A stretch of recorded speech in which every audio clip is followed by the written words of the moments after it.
Body image has changed a lot. You don't need to overdo it. Knowledge is power. And I think the more knowledge you have, the more you understand everything in life, because you are unique as you. It's a really difficult issue, and I think it starts at home. Massive breakthrough, but your most important skincare product is your sunscreen. What is your message to women? Women will take over the world, and once women take over the world, it'll be a better place. Hey, I am Alina Reddy and welcome to Foreign Influence. It was a wild experience. Something clicked in me and I didn't want to be average anymore. What I love about the Dragon is How did that come about? Well, educated. So here you survive for about an hour.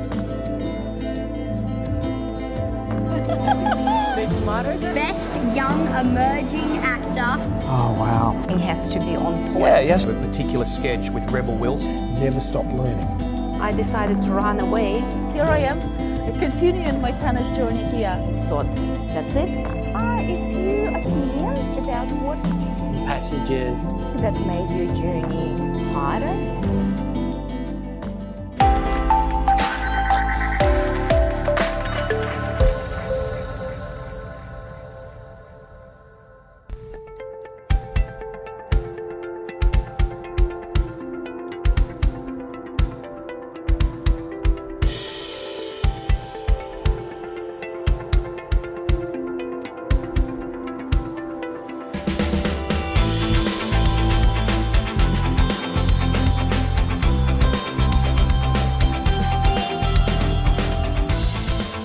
Hey, I'm Alina Reddy and welcome to Foreign Influence.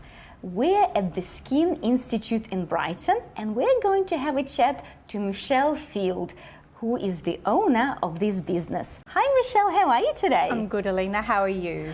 Skin is the largest organ of our body, but yet most people don't give much thought to it. That's correct. What is the importance of skin? The skin, yes, it is the largest organ and it is the most neglected organ. It is the organ that encompasses all the other organs and protects them, but it is exposed to UV light, it's exposed to the environmental pollutants. We have to protect it because if you lose any part of your skin barrier, you can start to cause other conditions. It needs to be looked after. So there are external factors, but also I would imagine a lot of internal factors that a person can control with diet. Absolutely, yeah. It all works together. If you want a good moving machine, a beautiful car, you want to do all the right things, you want the right oil, you want the right petrol or gas, you want everything correct. The same with your skin. If you nurture your skin and you have an anti-inflammatory diet, you use products that are not harsh and aggressive and cheaply produced, you are going to protect your skin and nurture your skin as well. So yes, both play a very big part. I always wondered how much is the genetics and how much is how we take care of the skin that makes the biggest difference. I think Australia is such a melting pot. And for people who have not had their first 25 years in Australia and they come to Australia, they've got better skin than people who were born here because we've been exposed to the sun and a very harsh sun for a very long time. In the 60s, we had oils and Coppertone and products that would accelerate tanning. And burning, of course, which we now know the more burns you have, the more likely you are to get a skin cancer. If you've had your childhood in another country, you've got less of the environmental exposure to the sun, so you will have a younger appearing skin for a lot longer than someone who was born here and didn't protect their skin for a long time. Because we are such a melting pot and we've got so many different nationalities, in particular the first thing that comes to mind is the English that came in the 60s and they've got a white skin. They've also got a condition called rosacea, we call it the curse of the Celts. So Northern Europeans have whiter skin, they're more prone to rosacea and other barrier function problems, so they don't go in the sun. There's your one factor that does give you better skin. Where you're from plays a big part in how your skin reacts to the sun and then your environment. So there is a lot of factors that will give you better skin. My mother never went in the sun, so she had a good skin. She was a lot fairer than me though. My father's from Southern Europe, darker skin. My mother is Irish Welsh, very fair skin. So once you've burnt a couple of times as a child in Australia, you don't like the sun. People's attitude towards beauty and skin in particular has changed dramatically over the last few decades. Yes. What change have you observed? I first started in the early 90s in this industry, and I worked for a plastic surgeon who's now passed. But we had very, very aggressive skincare. It didn't smell nice. It was in very, basic packaging, but it worked if you used it correctly. And then from then, you'd go to dermatological conferences and there wouldn't be much about skincare. And the main focus was use products with the least amount of ingredients and the least harsh ingredients on sensitive skin. And then in the 90s, along comes this rock star dermatologist who talks about how he's changed the way you use topical vitamin C on the skin. From then on, it was like, wow, these products do absorb through the skin and can change the skin at cellular level. Yeah. Massive, massive breakthrough. We always knew vitamin A was the gold standard and still is.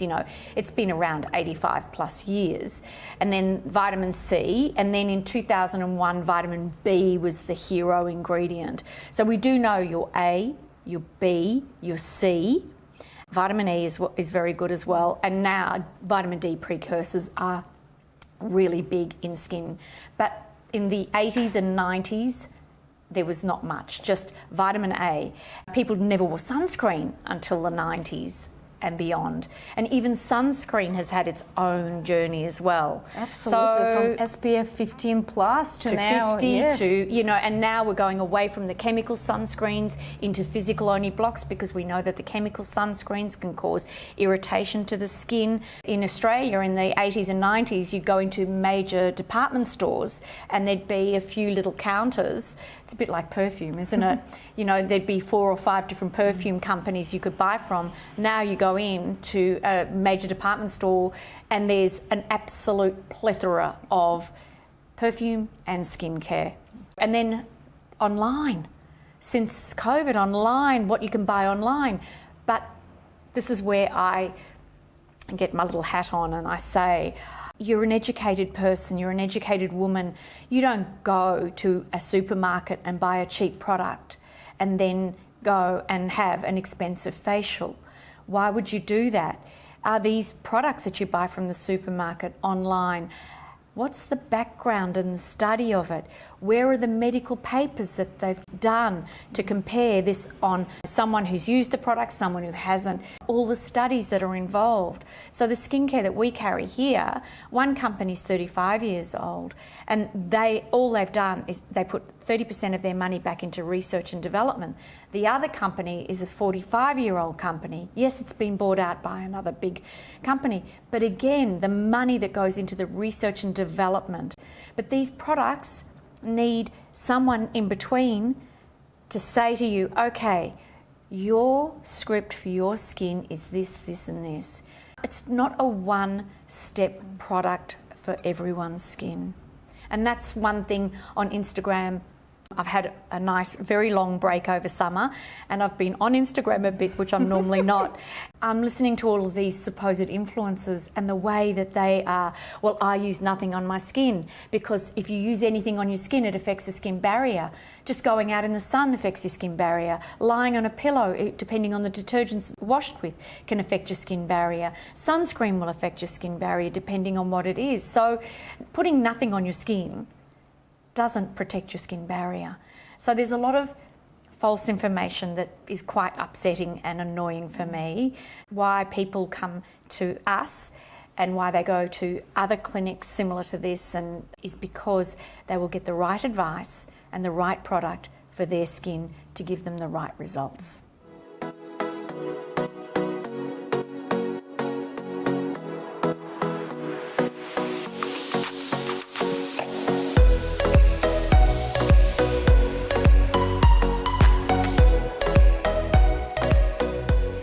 So you are a registered nurse. Yes. And you are the owner of the Skin Institute. Yes.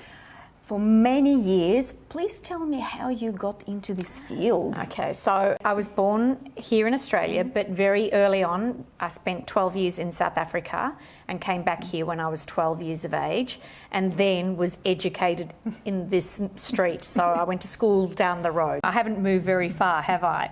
I wanted to be a chef. My grandmother wanted me to be a nurse, because back in the early 80s, girls did nursing or they did teaching because it was something you could fall back on after you'd had children. And I haven't had children, so I said, okay. You have us as your children. I do. Because you're looking after us extremely You're all my well. babies, yes. I trained at a very, very small private hospital called Mercy Private in East Melbourne, where they took 2 intakes a year of only 24. So I got a very, very, very good hands-on training. Then I went and did my perioperative course at St Vincent's Public. I was always an operating room nurse. You got into doing anaesthetic nursing, operating room nursing, scout scrubbing and recovery room.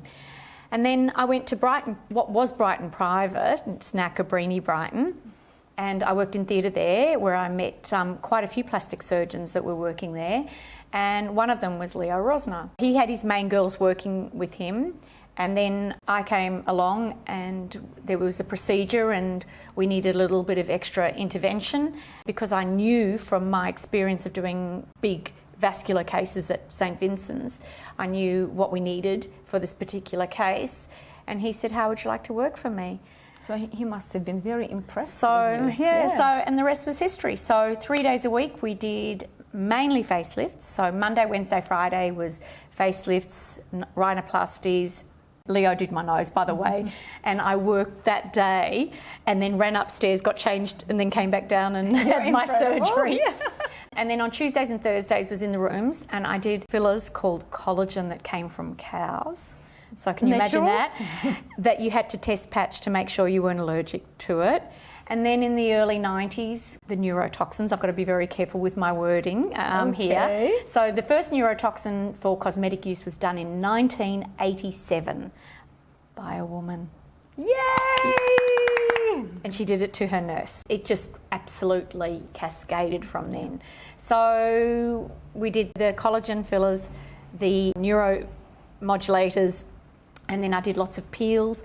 I dealt with a lady called Christina Carlino from the USA who had a skincare brand called Biomedic, and then it just went from there. And I always said to Leo back then, this industry is going to explode. I said, going to a clinic like this will be like going to your beauty therapist. You'll go in and have something done, have your skincare done, have a treatment done, have the injectables done. It will just be part of life. And by the way, I'm 59 next birthday and I have everything done. Look amazing. Yep. And this is another bugbear of mine though, is people who overdo it. Yep. You don't need to overdo it. You're never going to look 25 again because you don't have the skeleton of a 25-year-old, the skull of a 25-year-old. You don't have the soft tissue of a 25-year-old, and you don't have the skin of a 25-year-old. So when 25-year-olds come into me, I say to them, go away, wear your sunscreen, use your basic skincare, because you're never going to look this good again. So that's my advice to the young people, and doing just a little bit, just fixing the little things that need fixing, because you are unique as you. What year was the Skin Institute open? 2003. Wow.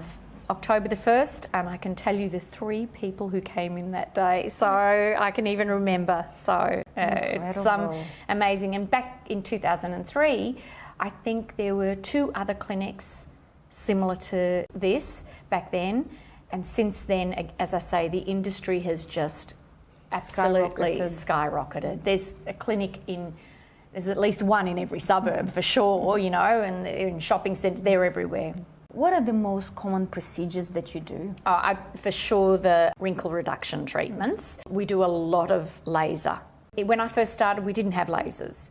And the first Nd:YAG laser, you know, in the 1960s was the size of a 4x4 room, whereas now they're 32 kilos. Nd:YAG laser So we have the Cutera machine, so we call it Laser Genesis. It's a very popular procedure, minimal downtime, fantastic for repairing, restoring the skin barrier and also tightening the collagen matrix. So it's for long-term gain, not just for a result that lasts a month. It's long-term gain.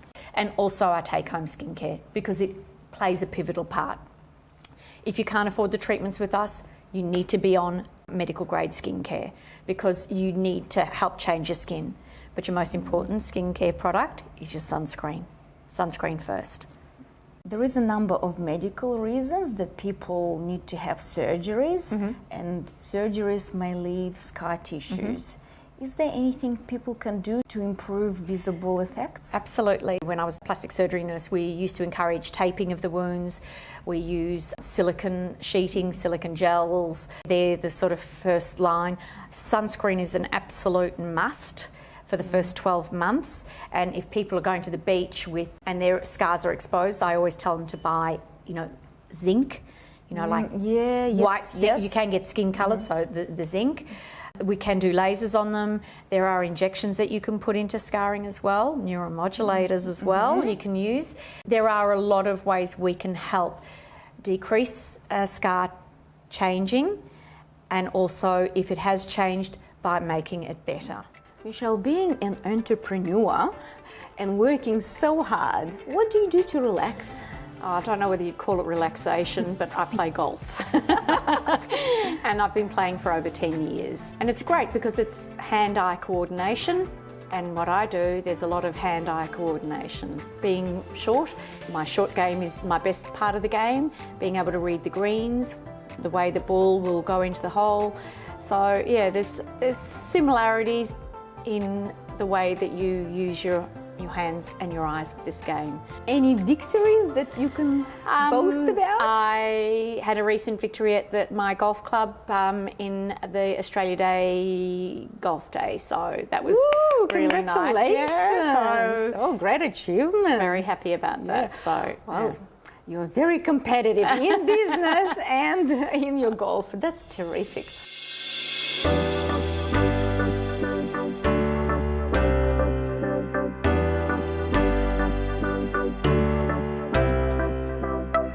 Always admired in you as a businesswoman that you place so much value on education, educating your staff, educating yourself. You're constantly going to conferences around the world and you educate people who come to visit the clinic. Yeah. So I have one question. For pregnant ladies, is there anything they can do that will reduce the impact of childbirth on their skin, such as stretch marks? So there's a skincare range that they can use safely in pregnancy. Insofar as the body, again, everyone's skin is unique. Some people, they will just contract back and you wouldn't even know they'd had a baby. Their skin's amazing. So again, it's genetically based. Other people, they'll just get those tears in the skin. It's very, very hard. It's the one thing that we are still trying to get good results at. Skin Pen does help with the stretch marks. We always say during pregnancy massage, it doesn't matter what cream you use, it's mainly the massage to keep the circulation going really strongly there. But everyone is very different. Everyone recovers from childbirth differently. Some people are left with skin hang that they will need surgery later on. Some people, as I say, you wouldn't even know they had a baby. I also love how you educate mums about their children, what their children can do as teenagers to look after their skin. It's the teenagers. That's the bugbear of my life. I have so many mothers coming in saying, my children want to use my skincare, or they're buying this and they're buying that and they're doing this. Well, I did post recently about, I don't know what the impact is going to be in 10 years with these kids with skin that's not fully mature. What's going to happen to them in 10 years' time when they've used all of these active ingredients? I think that, when they're young, sunscreen. Then when they start to get a little bit of pimples, we can add something. A lot of our cleansers act as a spot treatment, so they don't need a lot. Don't disrupt the skin barrier when it's so immature. Wait wait till you're mature, because all the studies haven't been done on under 18-year-olds. The media sends a very strong message on the way women should look. How do you think that impacts on women's self-esteem? I think with maturity comes a realisation that it's unrealistic to look like the models in the magazines and online that we see. But I think for a young girl, it's a lot more difficult. And if you hear it at home, you'll take it on as well. So you hear it at school and you hear it at home, you've got to be very careful. So I think parents need to be very careful what they say in front of their children about, oh, I've put a bit of weight on, I've got to get it off, or, we've got to be very careful. I think body image has changed a lot. I think we're more accepting of more curvaceous people. I'd never, ever body shame anybody, or we all have our own personal issues. It's very, very difficult because it affects your spirit as well as the way you appear, because you will notice that women with bad self-esteem, they're closed off, head down, they don't show their face. Yeah, and they don't reach their full potential. And like kids, especially teenage boys with acne, their head's always down. They want their hair longer because they want their hair over their face. It's a really difficult issue, and I think it starts at home and in the school and with the friend groups on how each other looks after each other and nurtures each other. I think there's not enough of that, and that's why I nurture women, because I love women and I respect women, and I think that I've got to be very careful, but I think women will take over the world, and once women take over the world, it'll be a better place. Well, I can see that you're a very strong advocate for female empowerment. And I think that's why I do what I do. I think, if I can make someone feel better about themselves, one, it makes me feel better because I've got what we call the disease to please. I like to please others. If someone can feel better about themselves and a bride can go down the aisle with glowing skin, well, we mainly get the mothers of the bride and groom ready, not necessarily, we do a lot of brides, but mainly a more mature clientele. It's so nice when the first thing they do when they come in is show us a photo of them. Oh, and lovely. I love that because they're glowing, they look natural, because I've always said, you don't want everybody saying, oh, how much has the mother of the bride had done in preparation for the wedding. You just want to look your best. It's like how when people have a big meeting or a job interview, you power dress. If you power dress, you feel empowered. And if I can make you feel more empowered, great, I love it. What is your message to women? Be kind to everybody, because you don't know what they're going through. I think my grandmother taught me this: never judge a book by its cover. I always wait to hear someone speak. Don't make assumptions, basically. Be yourself and try and enjoy what age you are. It's hard, but try and enjoy it. Because every age is a unique age. At the moment, so Colette, who works with me, so she does all the lasers and most of the skin. We're both nearly 59 years of age, and we're feeling that we're at the height of our careers. We're feeling the most comfortable, we're feeling educated, we're feeling that we can give our best treatments. Tell me about the education part. Okay. Knowledge is power. And I think the more knowledge you have, the more you understand everything in life. So for me, I've always believed that I'm here in my little Brighton bubble. I need to get out there and see what everybody else is doing. And I think that's one of the reasons I attend the conferences. I also look for the speakers that I like to hear. Is there, someone who's a mover and shaker in the industry? New skin care products. Last year I attended my first conference in Europe. I've been to a lot in America. The industry is so diverse. It's wonderful. Thank you so much, Michelle, for taking the time to educate our audience. It's been a pleasure. I've enjoyed it. Thank you.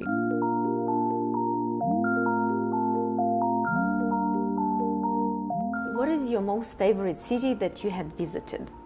Oh, that's really hard because I love travelling.